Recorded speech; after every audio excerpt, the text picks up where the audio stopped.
Boeing Starliner Sunita Williams के बिना क्यों वापस आएगा और एलन मस्क उनकी कैसे मदद करेंगे?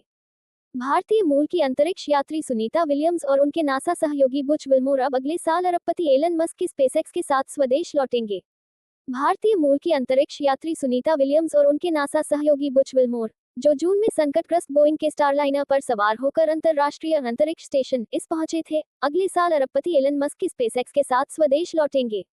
दोनों अनुभवी अंतरिक्ष यात्रियों को 5 जून को इसके लिए रवाना किया गया था, जो 8 दिवसीय परीक्षण मिशन होने की उम्मीद थी।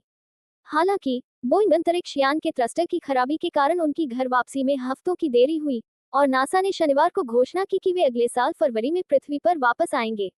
स्टारलाइनर बिना चालक दल के पृथ्वी पर वापस आएगा। नासा के प्रशासक बिल नेल्सन ने कहा कि दोनों अंतरिक्ष यात्रियों को अंतरिक्ष स्टेशन पर ही रखने और स्टारलाइनर को बिना चालक दल के वापस भेजने का निर्णय सुरक्षा के प्रति हमारी प्रतिबद्धता का परिणाम है। उन्होंने आगे कहा, सुरक्षा ही हमारा मूल्य है। उन्होंने संवाददाताओं से कहा, अंतरिक्ष उड़ान अपने सबसे सुरक्षित और सबसे नियमित समय में भी जोखिम भरी होती है। परीक्षण उड़ान स्वभाव से न तो सुरक्षित होती है और न ही नियमित। बोइंग के स्टारलाइनर की असफलताएं।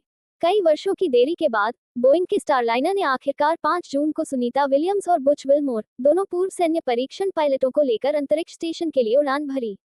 लेकिन एक दिन बाद जब स्टारलाइनर आईएसएस के पास पहुंचा, तो नासा और बोइंग ने हीलियम लीक की पहचान की और अंतरिक्ष यान के रिएक्शन कंट्रोल थ्रस्टर्स में समस्या का अनुभव किया। स्टारलाइनर के 28 थ्रस्टर्स में से 5 उड़ान के दौरान विफल हो गए और इसमें हीलियम के कई रिसाव हुए, जिसका उपयोग थ्रस्टर्स पर दबाव डालने के लिए किया जाता है। यह अभी भी अंतरिक्ष स्टेशन के साथ डॉक करने में सक्षम था, जिसने 2 दशकों से अधिक समय तक अंतरिक्ष यात्रियों के घूमने वाले दल को रखा है। हालांकि नासा को डर था कि कैप्सूल पृथ्वी पर लौटने के लिए आवश्यक बल प्राप्त नहीं कर पाएगा, इसलिए उसने दोनों अंतरिक्ष यात्रियों को स्पेसएक्स मिशन में स्थानांतरित करने और स्टारलाइनर को खाली वापस लाने का निर्णय लिया। अमेरिकी अंतरिक्ष एजेंसी ने कहा, मानवरहित वापसी से नासा और बोइंग को स्टारलाइनर की आगामी उड़ान के दौरान परीक्षण डेटा एकत्र करने में मदद मिलेगी, साथ ही इसके चालक दल के लिए आवश्यकता से अधिक जोखिम भी नहीं उठाना पड़ेगा।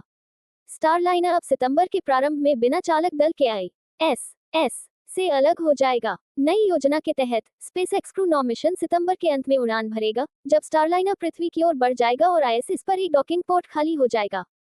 हालांकि सुश्री विलियम्स और श्री विल्मोर के लिए जगह बनाने के लिए इसमें मूल रूप से नियोजित 4 यात्रियों के स्थान पर केवल 2 यात्री ही बैठेंगे।